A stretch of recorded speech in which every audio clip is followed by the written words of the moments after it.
সাকিবুল হাসান শোয়েব, আসো দেখি এবার তুমি। আসসালামু আলাইকুম ওয়া রাহমাতুল্লাহি ওয়া বারাকাতুহু।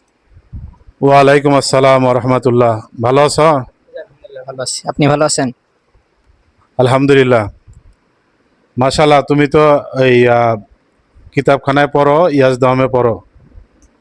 তখন হুজুর কিরকম শিখাচ্ছে? আলহামদুলিল্লাহ অনেক সুন্দর শিখাচ্ছে। আচ্ছা, কিছু আমল টামল শিখায়?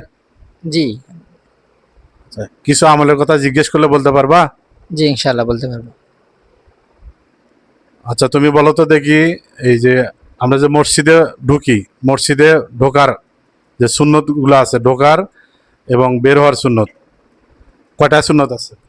মসজিদে প্রবেশ করার এবং বাইর হওয়ার মোট 10টি সুন্নত রয়েছে।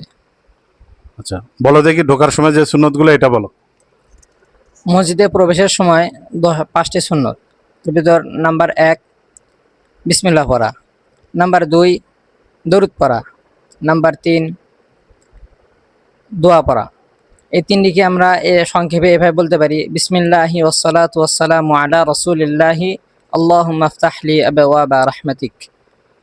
নাম্বার 4 ডান পায়ে প্রবেশ করা। নাম্বার 5 ইহতিকাফের নিয়তে ঢোকা। মাশাআল্লাহ, পাঁচটা ঢোকার সুন্নত। এবার বের হওয়ার সুন্নত পাঁচটা বলো। মসজিদ থেকে বাইর হইবার 5টা সুন্নত। নাম্বার 1 বিসমিল্লাহ পড়া, নাম্বার 2 দরুদ পড়া, নাম্বার 3 দোয়া পড়া। এই তিনটিকে আমরা এভাবে বলতে পারি: বিসমিল্লাহি ওয়াসসালাতু ওয়াসসালামু আলা রাসূলিল্লাহি আল্লাহুম্মা ইন্নী আসআলুকা মিন ফাদলিক। নাম্বার 4 বাম পায়ে বাইর হওয়া। নাম্বার 5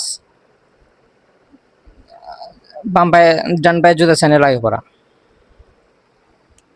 মাশাআল্লাহ, ওই যে এই ঢোকার সময়ও ওই প্রথমে যে স্যান্ডেল খুলতে হবে, স্যান্ডেল প্রথমে আগে হলো বাম পায়ের স্যান্ডেলটা আগে খুলতে হবে, খুলে বাম পায়ের স্যান্ডেলের উপরে বাম পা রেখে তারপরে ডান পায়েরটা খুলে এরপরে ডান পা দিয়ে প্রবেশ করতে হবে।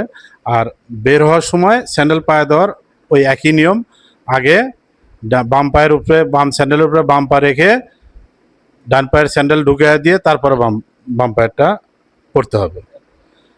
মাশাআল্লাহ, আলহামদুলিল্লাহ। ঠিক আছে, যাও, ধন্যবাদ। আসসালামু আলাইকুম।